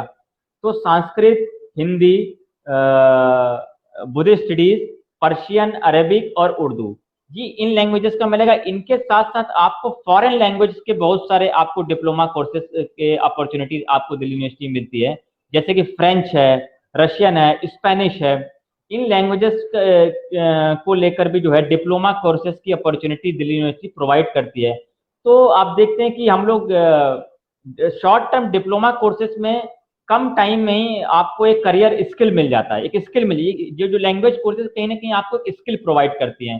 तो हम ये देखते हैं ये भी आपको चाहे वो टूरिस्ट फील्ड हो, इस टूरिज्म के फील्ड में आपको लैंग्वेज का, जो फॉरेन टूरिस्ट इंडिया के अंदर आते हैं उनको गाइड के तौर पे आप उनको सर्विस प्रोवाइड कर सकते हैं, या बहुत सारे, या फिर आप एज ए ट्रांसलेटर भी वर्क कर सकते हैं। फिर हम देखते हैं कि आर्मी के अंदर भी क्या है, फॉरेन लैंग्वेज के ट्रांसलेटर्स को कहीं ना कहीं उनके लिए स्पेशल रिक्रूटमेंट होता है, चाहे वो चाइनीज ट्रांसलेटर हो चाहे वो रशियन ट्रांसलेटर हो। तो इस तरीके से आप short term language course diploma course में भी एडमिशन लेकर अपने करियर को सेट कर सकते हैं। जी, मैं दर्शकों को बताना चाहूंगा कि प्रश्न हम सेशन के सबसे लास्ट में लेंगे। और जिस लैंग्वेज कोर्स की बात की, दो तरीके के लैंग्वेज कोर्स जो आशीष जी ने बताए, एक तो हमारे डिप्लोमा जिसको हम सर्टिफिकेट कोर्स भी कहते हैं, जो आप साथ में ही अपनी पढ़ाई के साथ साथ कर सकते हैं। आपके निश्चित कॉलेज बताए जाते हैं, डेलीगेटेड कॉलेज होते हैं, वहां जाके आप लैंग्वेज कोर्सेज को अपनी पढ़ाई के साथ में कर सकते हैं। दूसरे सब्जेक्ट ओरिएंटेड कोर्स, जैसे इंग्लिश ऑनर्स, जैसे हिंदी ऑनर्स, जैसे संस्कृत ऑनर्स, और एक नया फील्ड जो स्कोप आ रहा है आजकल, आपने देखा होगा हिंदी में टाइपिंग एकदम से बढ़ने लगी है, संस्कृत में रिसर्च एकदम शुरू होने लगी है। तो जिस तरीके की चीजें आज के बाजार के हिसाब से हैं वो आपको इन लैंग्वेज कोर्सेज में मिल सकती है। और अगर आप इनको परस्यू करते हैं, इस तरफ आगे बढ़ते हैं, तो एक नए तरीके का करियर, नई तरीके की चुनौतियां जो बाजार अपने हिसाब से बदलता है, उस क्षेत्र पे आप इस पर रोजगार कर सकते हैं। एक उदाहरण से मैं आशीष जी शेयर करना चाहूंगा। हमारी एक मित्र हुआ करते थे डिबेटिंग सोसाइटी में, जिन्होंने सेंट स्टीफन से संस्कृत ऑनर्स किया था। और उसके बाद उन्होंने, क्योंकि आपको पता होगा ऑक्सफोर्ड यूनिवर्सिटी में संस्कृत डिपार्टमेंट है, और ऑक्सफोर्ड यूनिवर्सिटी से उन्होंने अपनी आगे की मास्टर्स कंप्लीट की, और अभी भारत में वो आईपीएस में सेलेक्ट हुई थी, भारतीय प्रशासनिक सेवा में उन्होंने एग्जाम दिया था। और मेरे ख्याल से 3 साल, मैं नाम नहीं लेना चाहूंगा, लेकिन 3 साल पहले लगभग उनका सिलेक्शन हुआ था। सेंट स्टीफेंस कॉलेज से वो ताल्लुकात रखती थी। तो आप सोचिए कि लैंग्वेज कोर्स करने के बाद भी किस तरीके का स्तरीकरण दिल्ली विश्वविद्यालय अपने यहाँ के बच्चों को देता है, जिससे आने वाले समय में वो सफलता की तरफ अगर अपना भरसक प्रयास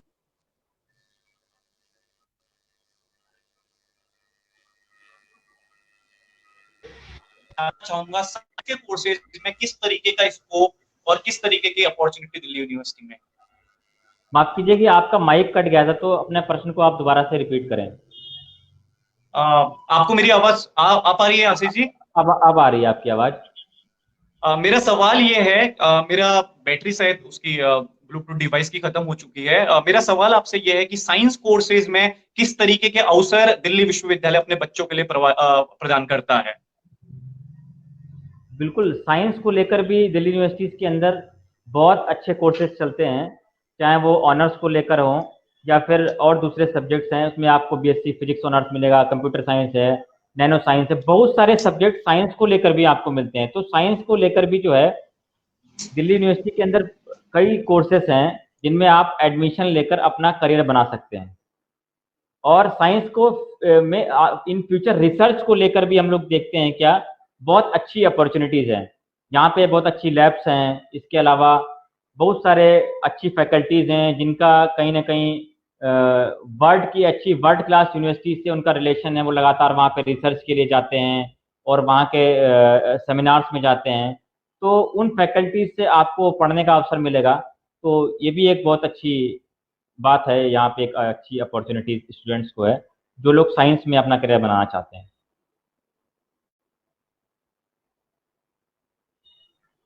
आशीष जी, आपको आवाज आ पा रही है मेरी?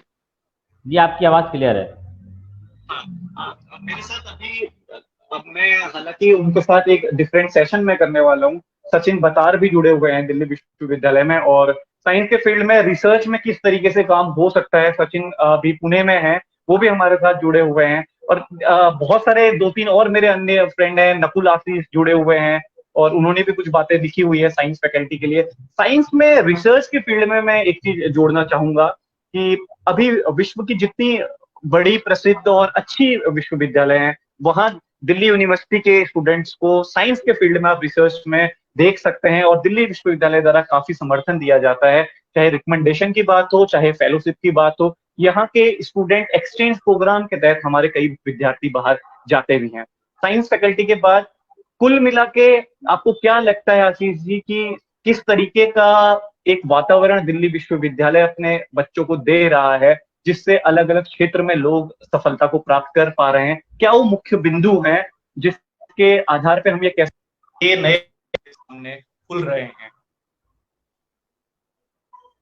देखिए, सबसे महत्वपूर्ण जो बात आपने कही माहौल को लेकर, विश्वविद्यालय के अंदर एक एकेडमिक का बहुत अच्छा एटमॉस्फेयर है। और हम ये देखते हैं कि ये एटमॉस्फेयर स्टूडेंट्स और टीचर्स दोनों के मिले जुले प्रयास से संभव है। यहाँ के जो टीचर्स हैं और उन टीचर्स की जो रेगुलरिटीज़ है वहाँ कॉलेज में, इसकी वजह से एक माहौल बनता है। इसके अलावा हम देखते हैं कि जो भी स्टूडेंट दिल्ली यूनिवर्सिटी में आता है वो अपने करियर को ज़्यादा ब्राइट बनाना चाहता है, और इस करियर को ब्राइट बनाने के लिए लगातार वो मेहनत करता है। मेहनत के साथ साथ विश्वविद्यालय के अंदर जो फैकल्टीज हैं, फैकल्टीज के साथ साथ जो उनके सीनियर्स हैं, सीनियर के साथ साथ और बहुत सारे कंपोनेंट यूनिवर्सिटीज के अंदर ऐसे हैं जिन कंपोनेंट्स की हेल्प से क्या है स्टूडेंट को एक गाइडेंस मिलती है और उसको एक डायरेक्शन मिलती है।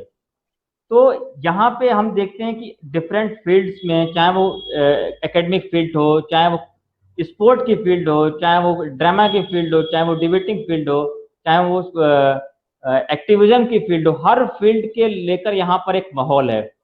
और उस माहौल में हम देखते हैं कि जो लोग उन उन फील्ड्स में अपने आप को इस्टेब्लिश कर चुके हैं, उन इस्टेब्लिश हो चुके स्टार्स को या सफल लोगों का लगातार मार्गदर्शन प्राप्त होता रहता है। और यूनिवर्सिटीज में आपको ऐसा नहीं मिलेगा, मान लीजिए कोई एलुमनाई निकल गया, जो भी दिल्ली यूनिवर्सिटी से एलुमनाइज निकलते हैं वो उनका लगातार यूनिवर्सिटी के साथ एक संबंध रहता है, टच रहता है। वो किसी न किसी प्रयास से, किसी न किसी रूप से विश्वविद्यालय से जुड़ा रहना चाहते हैं। अगर वो किसी कॉलेज से निकले हैं तो उस कॉलेज से जुड़े रहते हैं, सोसाइटी में वो हर साल फंड देते हैं, प्रोग्राम्स में अपीयर होते हैं, अपना मैसेज देते रहते हैं। तो कॉलेज के अंदर क्या है कि स्टूडेंट्स को एक बूस्टअप होता रहता है, स्टूडेंट्स को एक गाइडेंस मिलता है। स्टूडेंट्स इन इश्यूज से लगातार वो है अपने सीनियर्स के सपोर्ट से, अपने सीनियर्स को देखकर उनको एक दिशा भी मिलती है और उनको एक कहीं ना कहीं शक्ति भी मिलती है, जिससे वो लगातार बूस्टअप रहते हैं। और इसी के साथ वो अपने विजन को लेकर, अपने मोटो को लेकर मेहनत करते हैं और सफलता को प्राप्त करते हैं। कहीं ना कहीं आशीष जी 3 चीजों की तरफ आपने इशारा किया है। एक कॉम्पिटिटिव एग्जाम की तरफ, जो यहाँ का सिलेबस है, टीचर की मेथोडोलॉजी है पढ़ाने की, और इंटीग्रेटेड अप्रोच है अलग अलग विषयों को साथ में लेके चलने की।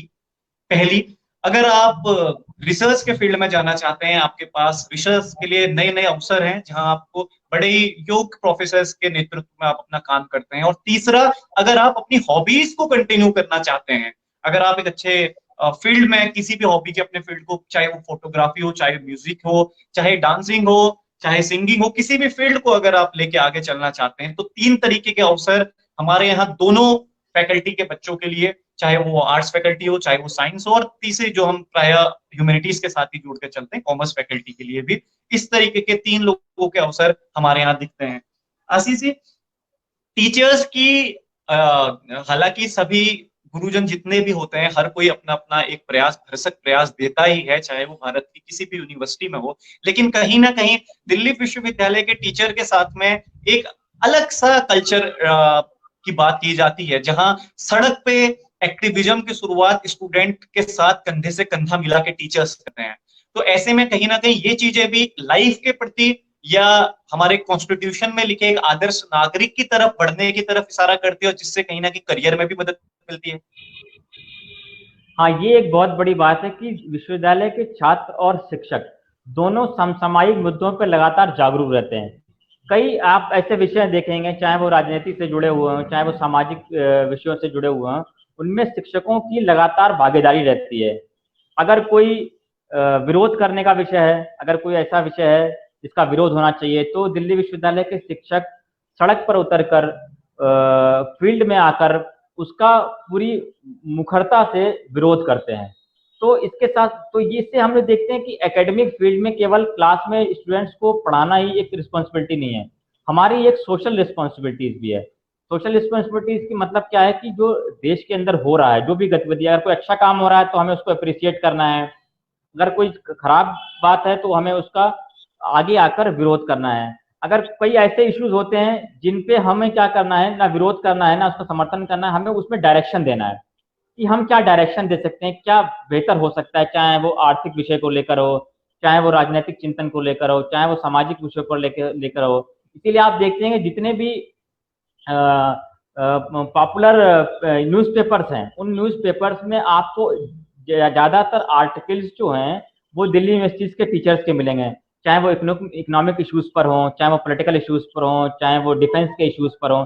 दिल्ली यूनिवर्सिटीज़ के टीचर्स रिसर्च करने के साथ साथ क्या करते हैं, वो इन पेपर्स में अपने लेखों को प्रकाशित करते हैं। उन लेखों के प्रकाशन के माध्यम से वो सरकार को, समाज को भी एक दिशा देना चाहते हैं और समस्याओं के समाधान की तरफ इशारा करने का भी एक प्रयास लगातार करते रहते हैं। इसलिए अब आप देखेंगे टीवी पे लगातार डिबेट्स होती है, तो डिबेट्स पे भी जो क्या करते हैं, दिल्ली विश्वविद्यालय के टीचर्स आते हैं, पार्टिसिपेट करते हैं, अपनी राय को रखते हैं, अपनी बातों को रखते हैं, और इससे क्या है, समाज को, देश को एक दिशा मिलती है। तो ये भी एक खास बात देखेंगे यहाँ के विश्वविद्यालय के शिक्षकों में, जो क्लास के साथ साथ क्लास के बाहर भी अपनी रिस्पॉन्सिबिलिटी को लगातार फॉलो करते रहते हैं और अपनी जिम्मेदारियों को निभाते रहते हैं।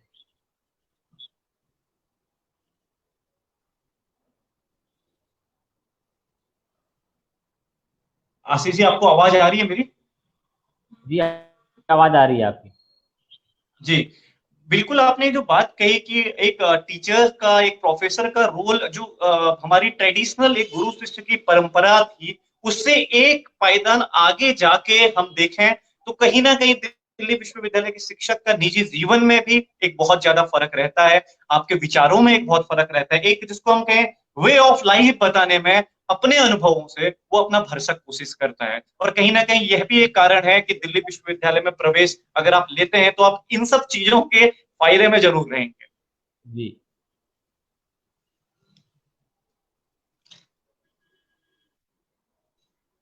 आशीष जी, मुझे लगता है कि अब हमें प्रश्न ले लेने चाहिए।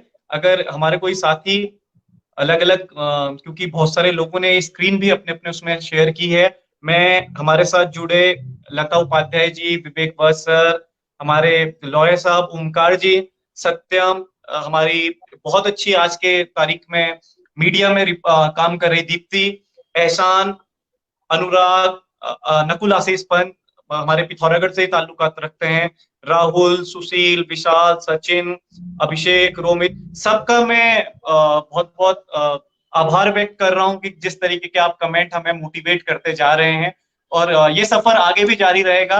मैं उम्मीद करता हूं कि कुछ सवाल हमसे अगर कोई लोग पूछना चाहते हैं तो वो पूछ सकते हैं। हालांकि कुछ पर्सनल मैसेज भी आए हैं व्हाट्सएप में कि वो लोग हमसे जुड़ नहीं पाए हैं, शायद किसी कनेक्टिविटी इशू की वजह से, या बहुत लोग को अभी मिल नहीं पा रहा है। हालांकि हमारा भी ये पहला प्रयोग है, आगे आने वाले प्रयोगों में अगर आपके फिर भी सवाल छूट जाएंगे तो हम उनको लेंगे। तो मुझे लगता है आशीष जी, हम लोग 30 सेकंड का इंतजार करते हैं, यदि कोई लोग हमसे सवाल पूछना चाहते हैं। सौर्य रे जुड़े हुए हैं, अभी सौर्य रे जुड़े हैं, तो मैं एक बात कहना चाहता हूँ, दिल्ली विश्वविद्यालय में एक कोर्स है मास्टर्स इन सोशल वर्क। अब देखिए किस तरीके के सिलेबस, किस तरीके के कोर्सेज दिल्ली विश्वविद्यालय आपको ऑफर कर रहा है। आज भारत में कोरोना के समय में जनमन ऑर्गेनाइजेशन ने बड़ा ही अच्छा, वहीं से सौर्य रे ने और उनके साथियों ने जनमन ऑर्गेनाइजेशन को आगे इसके आधार स्तंभ रखा, और कितना बेहतरीन काम दिल्ली विश्वविद्यालय के बच्चों ने किया है, और ये सोशल वर्क डिपार्टमेंट में था। अभी 2 दिन पहले एसबीआई बैंक ने अपने यहाँ सीएसआर ऑफिसर्स की विज्ञप्ति निकाली है। कोल इंडिया अपने यहाँ सीएसआर ऑफिसर्स की नियुक्ति निकालता है, लेकिन उसके लिए आपको मास्टर्स इन सोशल वर्क चाहिए। तो ऐसे में ये कोर्सेज दिल्ली विश्वविद्यालय ही ऑफर करता है। सोशियोलॉजी आपको और जगह भी मिल सकती है। तो मैं आप लोग से यही निवेदन करूंगा कि आप लोग अपने कुछ सवाल भी रखें अगले सेशन में, क्योंकि अभी तो दिल्ली विश्वविद्यालय की प्रवेश प्रक्रिया जारी है। अभी कट ऑफ के संबंध में जो लोग सवाल पूछ रहे हैं, मैं वो सवाल इसलिए नहीं लेना चाहता हूं क्योंकि कट ऑफ का कैलकुलेशन, उसके बारे में कोई भी संभावनाओं पे बात करना, वो स्थिति सही नहीं है। और आने वाले समय में क्योंकि दिल्ली विश्वविद्यालय किस तरह अपने प्रोसेस को बदल रहा है, सारा सिस्टम ऑनलाइन होने जा रहा है, सारी चीजें ऑनलाइन हमारे सामने देखने को मिलेंगी, तो ऐसे में क्या क्या चीजें बदलेंगी तो हम अभी कुछ उसकी गणना नहीं कर सकते, ना उसके बारे में कोई जानकारी दे सकते हैं। लेकिन हम दोबारा कट ऑफ आने के बाद जरूर इन चीजों पे बात करेंगे। और जितने भी लोग दिल्ली विश्वविद्यालय में प्रवेश लेना चाहते हैं, मैं यही उनसे कहना चाहूंगा कि आप लोग अपने पोर्टल को लगातार देखते रहिए। आप लोगों ने अगर कोई डिटेल अपडेट की है, दिल्ली विश्वविद्यालय अगर उसमें कोई कमी है, आपको इस बार एक बार इंटीमेशन देगा। अगर आपने वो डिटेल नहीं सुधारी, नहीं भरी, तो आपको एडमिशन कैंसिल तक की स्थिति से गुजरना पड़ सकता है। आशीष जी, अब सेशन के अंत में कि हम अपने अंत की तरफ आगे बढ़ रहे हैं इस सेशन के, कुछ ऐसी चीजें जो आप हमारे खासकर लोगों के लिए देना चाहें, यूथ के लिए देना चाहें, दिल्ली विश्वविद्यालय से जुड़ी हुई, क्योंकि कट ऑफ आने के बाद तो आपके साथ दोबारा एक बार लोगों को जुड़ना होगा ही। तो फिलहाल की स्थिति में क्या कोई संदेश इस तरीके का हमारे युवाओं को आप देना चाहेंगे? देखिए, मैं आपके युवाओं को यही संदेश देना चाहूँगा। सबसे पहले मैं उनको शुभकामना संदेश देना चाहूँगा। मेरी उन सभी युवाओं को शुभकामना है जो दिल्ली विश्वविद्यालय में प्रवेश के लिए लगातार निरंतर प्रयासरत हैं। और मैं ये बता सकता हूँ कि अभी जो मैंने आपको सेशन में बताया, ये विश्वविद्यालय के बारे में केवल 1% है। असली अनुभव तो आपको तब होगा जब आप विश्वविद्यालय में प्रवेश करने के बाद वहाँ पर विश्वविद्यालय में कॉलेज में जाएंगे, क्लासेस में जाएंगे, स्टूडेंट्स से मिलेंगे, सीनियर से मिलेंगे, टीचर से मिलेंगे, तो वहाँ का जो एक अनुभव होगा, वो अनुभव आपको बहुत ही विचित्र होगा, आपके लिए बहुत नया होगा। क्योंकि अभी तक जिस क्षेत्र से में आप रहते हैं या जो भी आपका एजुकेशनल बैकग्राउंड है, वहाँ से वो एकदम अलग होगा। आपको बहुत सारी भाषाएं सीखने को मिलेंगी, आपको बहुत सारी संस्कृतियां जानने को मिलेंगी, आपको बहुत सारे क्षेत्रों के बारे में जानने को मिलेगा। आप ये मान के चलिए, दिल्ली विश्वविद्यालय अपने आप में पूरे भारत का प्रतिनिधित्व करता है। अपने आप में इसे आप मिनी इंडिया कह सकते हैं, एक छोटा सा भारत का लघु रूप है। तो आपको बहुत मेरी शुभकामना, और खास तौर से सर आपको बहुत धन्यवाद, आप मुझे अवसर ये दिया कि मैं उत्तराखंड के युवाओं के साथ और अपने साथियों के साथ में जुड़ सकूं, कुछ विश्वविद्यालय का अनुभव साझा कर सकूं, कुछ बातचीत कर सकूं। बहुत से लोगों के संदेश आ रहे हैं, सभी संदेश भेजने वालों को, प्रोत्साहन करने वालों को भी मैं बहुत धन्यवाद देता हूं। आपने अभी शौर्य का नाम लिया, तो शौर्य को मैं बहुत बधाई देता हूं, बहुत धन्यवाद देता हूं कि इस कोरोना महामारी में उसने बहुत ही एक्सेलेंट काम किया है, लगातार उसका जो बनाया हुआ। और सबसे बड़ी बात है कि बिना किसी बाहरी सहयोग के उसने अपने छोटे से संगठन बनाकर जनमन से ही जो है एक बहुत बड़ा काम किया है। खास तौर से जो मजदूर वर्ग था, जो बहुत ही प्रताड़ित है, जिसके पास कोई धन नहीं था, जिसके पास कोई संसाधन नहीं था, ज्ञान नहीं था, ऐसे लोगों को उसने मदद पहुंचाई है, रेस्क्यू किया है, उनको उनके गंतव्य तक पहुंचाया है। तो इसके लिए शौर्य और उसके पूरे टीम को मैं बहुत बधाई देता हूँ, और ये शुभकामना देता हूँ कि वो आगे भी लगातार सामाजिक कार्यों में इसी तरीके से सरोकार रखेगा और लोगों की हमेशा मदद करता रहेगा। तो सर बहुत बहुत धन्यवाद आपको, और आपके चैनल से जुड़ने के लिए मैं सभी श्रोताओं को ये कहता हूँ कि आपका जो जेपी नोमैडिक चैनल है, जो बहुत ही धरातल स्तर पर हमको खबरें प्रदान करता है। खासतौर से मैंने आपके 2 कश्मीर की वीडियो देखे, हम लोग जानते हैं कि कश्मीर को लेकर सभी भारतीयों के अंदर एक जिज्ञासा रहती है बहुत पहले से, कश्मीर के लोग कैसे हैं, वहाँ की संस्कृति क्या है, वहाँ का माहौल क्या है, सेना की एक्टिविटी क्या है, सरकारें क्या कर रही हैं। तो इनको लेकर जो आपने जो दो वीडियोस बनाए हैं उससे बहुत ही सतह स्तर की जानकारी हम तक पहुंच रही है। तो मेरा आपको भी बहुत शुभकामनाएं है और आपसे ये निवेदन भी है कि आप लगातार ऐसे विषयों पर आप जो है मीडिया के माध्यम से, अल्टरनेटिव मीडिया के माध्यम से, क्योंकि हम लोग देखते हैं कि जो आपकी अल्टरनेटिव मीडिया है आजकल, जो सही खबरें हैं, निष्पक्ष खबरें, वो अल्टरनेटिव मीडिया से ही मिलती हैं। मेन स्ट्रीम मीडिया में हम लोगों को प्रोफेशनल या कॉमर्शियल न्यूज़ ही मिलती है, कई बार उसको पेड न्यूज़ भी कहते हैं। तो आपके चैनल को, आपके प्रयास को बहुत बहुत साधुवाद, और निरंतर आप जो हैं हमें ऐसे अपने चैनल के माध्यम से बहुत ही धरातली बातों से रूबरू कराते रहें, अवगत कराते रहें। बहुत बहुत धन्यवाद सर। बहुत बहुत धन्यवाद आशीष, आप हमारे साथ जुड़े और आपने हमें अपना समय दिया। बहुत बहुत धन्यवाद एक बार दोबारा। मैं बताना चाहूंगा जो साथी हमारे क्योंकि समय हमने 4 बजे के आसपास रखा था और हालांकि इस समय में काफी लोग हमसे जुड़ नहीं पाए हैं, मैं उन लोगों को बताना चाहूंगा कि जरूर ये स्थिति है कि बहुत सारे लोग इसको देख नहीं पाए होंगे। हम लोग इसको अपने चैनल, क्योंकि ये चैनल केवल एक मेरा चैनल नहीं है, ये चैनल तमाम उन लोगों का चैनल है जो ग्राउंड रिपोर्टिंग और इस तरीके किसी भी मोटिवेशनल चीजों को, यूथ एम्पावरमेंट की तरफ आगे बढ़ना चाह रहे हैं। और नोमैडिक जेपी नाम से आप उसमें ये इस वीडियो को पाएंगे। साथ ही मेरे फेसबुक लाइव के भी पेज में आप इसको देख सकते हैं, फेसबुक में भी आप इसको देख सकते हैं। और जय पांडे नाम से मेरा फेसबुक में अकाउंट है, आप उसमें इसको देखिए। अगला सेशन बहुत ही जल्दी हमारे साथ होगा। इस तरीके के सेशंस की हम कड़ी आपके सामने लाएंगे, क्योंकि हमारा लक्ष्य है यूथ ओरिएंटेड चीजों की बात हो, यूथ के द्वारा वो बात हो और उन लोगों के द्वारा हो जिन्होंने कुछ किया है उस फील्ड में आगे। आने वाले समय में हम एक नया सेशन आप लोग के सामने लेके आने वाले हैं। अभी हमारे पास 8 या 10 ऐसे हमारी इमिनेंट पर्सनैलिटीज की रिक्वेस्ट आ चुकी है जो इस तरीके का सेशन करना चाहते हैं। और रिक्वेस्ट, या यूं कहें कि एक आपसी रिक्वेस्ट दोनों के मध्य में हो चुकी है, जिसको हम जल्दी आप लोग के साथ साझा करेंगे।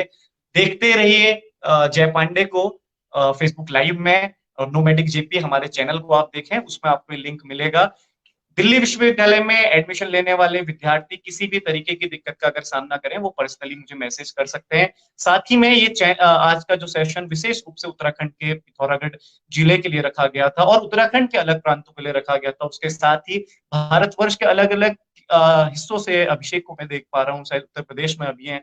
रोमित चित्रा हमको लिख रहे हैं। अलग अलग कोनों से जो भी लोग जुड़े हैं, आपका बहुत बहुत धन्यवाद। और देखते रहिए इसी तरह नोमैडिक जेपी को अपने फेसबुक पे जेपी जय पांडे में। और हम दोबारा जल्दी मिलेंगे। आप लोग का बहुत बहुत धन्यवाद।